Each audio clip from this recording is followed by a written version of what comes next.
कहानी बारिश के स्कूल का छल्लावा।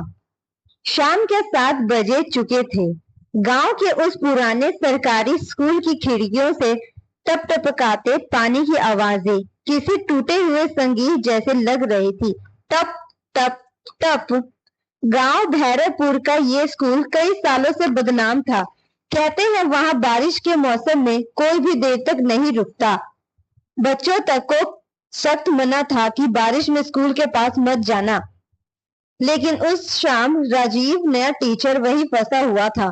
वह शहर से ट्रांसफर होकर आया था और गांव के बच्चों को पढ़ाने में बड़ा उत्साही था। बारिश शुरू होते ही स्कूल के बाहर कीचड़ और बिजली गिरने लगी। वह अकेला था, इसलिए उसने ठहरने का फैसला किया। रात तो यही काट लेता हूँ, सुबह हो जाएगी तो निकल जाऊंगा, उसने खुद से कहा। लेकिन जैसे ही उसने स्कूल के बरामदे में कदम रखा, एक ठंडी हवा उसके कानों के पास से सरकी और दीवार पर टंगी पुरानी क्लास फोटो अचानक जमीन पर गिर गई। फोटो का कांच टूटा नहीं था, लेकिन एक बात अजीब थी। फोटो में बाकी सारे बच्चे साफ थे, बस एक लड़की का चेहरा धुंधला हो चुका था। रात के करीब 8:30 बजे होंगे। बिजली तो कब की जा चुकी थी। राजीव ने टॉर्च निकाली और क्लासरूम में जगह बनाने लगा। दीवारों पर नमी से बने अजीब निशान थे, जैसे किसी ने उंगलियों से दीवार खरोंच रखी हुई। वह टॉर्च से देखता गया। दीवार पर हल्के काले धब्बे के बीच में कुछ शब्द दिखे। मुझे जान दो। राजीव ने माथे पर हाथ रखा। ये किसने लिखा होगा? बच्चे शरारत में, लेकिन शब्दों के नीचे कुछ पुराने जले हुए निशान भी थे। और तभी पीछे से एक कमकपाती हंसी सुनाई दी। सर, क्या आज भी हमें वही पढ़ाएंगे? राजीव तेजी से मुड़ा। कोई नहीं था, बस कक्षा के पीछे की बेंच पर पानी टपका रहा था। उसकी सांसें तेज हो गई। उसने बाहर झांका। चारों तरफ अंधेरा, बस बिजली की चमक और बारिश की गरजना।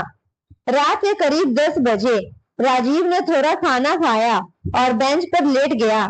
बारिश जब अब भी तेज थी, तभी किसी के पैरों की छपाक छपाक आवाज आने लगी। उसने टॉर्च जलाई और देखा, बरामदे में एक छोटी सी लड़की खड़ी थी, गीले कपड़ों में। उसकी आंखें काली, बाल चेहरे पर चिपके हुए। तुम कौन हो? इतनी रात को यहाँ क्या कर रही हो? लड़की बस मुस्कुराई। मुझे स्कूल बहुत पसंद है सर। राजीव को झटका लगा। तुम्हारे घर वाले कहाँ हैं? लड़की धीरे धीरे क्लास की तरफ चल पड़ी। उसके पैरों की निशान मिट्टी में नहीं पड़ रहे थे। वह फर्श पर ऐसे चल रही थी जैसे हवा में तैर रही हो। राजीव के पीछे गया, लेकिन क्लासरूम खाली था। बस एक पुराना स्लेट पड़ा था, जिस पर किसी ने उंगलियों से लिखा था, सर आपने वादा किया था ना। अगली सुबह गांव वालों ने देखा, स्कूल की खिड़कियां खुली है, कुर्सियां इधर उधर पड़ी है। राजीव थका हारा बाहर निकला, चेहरा पीला, आंखें सूजी हुई। गांव के प्रधान ने पूछा, क्या हुआ मास्टर जी? रात काट ली? राजीव बस इतना बोला, यहाँ कुछ गड़बड़ है। यहाँ कोई है, कोई जो हमें देख रहा है। वो उसी दिन स्कूल के पुराने स्टोर रूम में गया, जहां धूल से ढकी फाइलें और रिकॉर्ड रखे थे। वहां उसे एक पुरानी डायरी मिली, प्रिंसिपल रामशरण की। डायरी में लिखा था, 10 अक्टूबर 1998। आज बारिश बहुत तेज है। 7वीं की एक बच्ची कविता स्कूल में रह गई थी। सब चले गए थे। वह अपनी कॉपी लेने आई थी, लेकिन बिजली गिरी और पूरा कमरा जल गया। उसका शरीर कभी नहीं मिला। राजीव के हाथ कांपने लगे। कविता, वही नाम जो दीवार पर लिखा था। उस रात राजीव फिर स्कूल गया। उसे लगा कि वहां अगर कोई सच्चाई जानना हो तो वही रहना होगा। बारिश शुरू हुई तो उसने महसूस किया, क्लासरूम में बच्चों की पढ़ाई की आवाज आ रही था। अ आ ई। सर, ये सवाल कठिन है। राजीव का खून जम गया। उसने अंदर झांका। सामने कोई नहीं था, लेकिन कुर्सियां खुद में खुद हिल रही थी।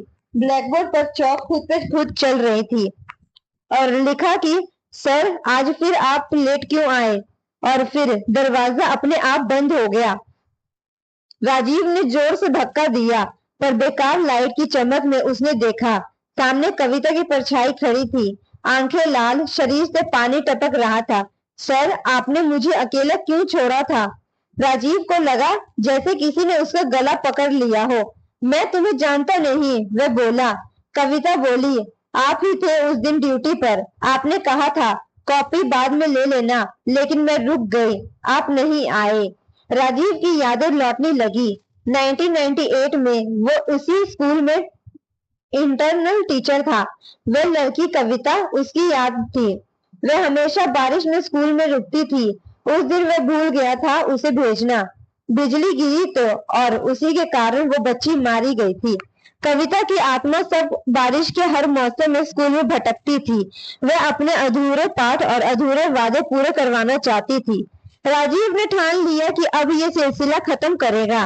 उसने सारी कक्षाओं के ब्लैकबोर्ड साफ किए, दीवारों पर दीपक जलाया और बोला, कविता, आज तुम्हारा पाठ पूरा होगा।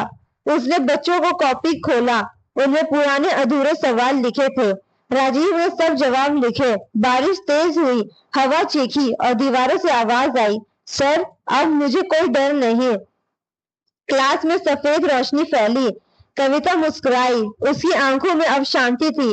धन्यवाद सर, अब मैं घर जा रही हूँ। और धीरे धीरे वह रोशनी में विलीन हो गई। सुबह हुई तो गांव के लोगों ने देखा स्कूल पहली बार साफ सुथरा था। दीवारों पर कोई निशान नहीं, सब कुछ नया लग रहा था। राजीव बरामदे में बैठा था। आसमान में जोर से देखा थी और उसे सिर्फ इतना कहा, बारिश अब डर नहीं देती, क्योंकि अब वो पुराने नहीं सुनाने आती है। उसी दिन के बाद भैरवपुर स्कूल में किसी ने कोई परछाई नहीं देखी, लेकिन हर बारिश की पहली बूंदें साथ क्लासरूम की खिड़कियों से बच्चों की आवाजें आज भी आती थी। सर, कॉपी पूरी हो गई।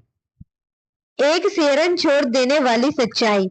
कभी कभी जो भटकता है वो डराने नहीं, अपने अधूरे सपने पूरे करने आता है। तो देखा आपने, कितनी अच्छी कहानी है। और ऐसी और कहानी के लिए कक्की स्टोरी चैनल को सब्सक्राइब कीजिए।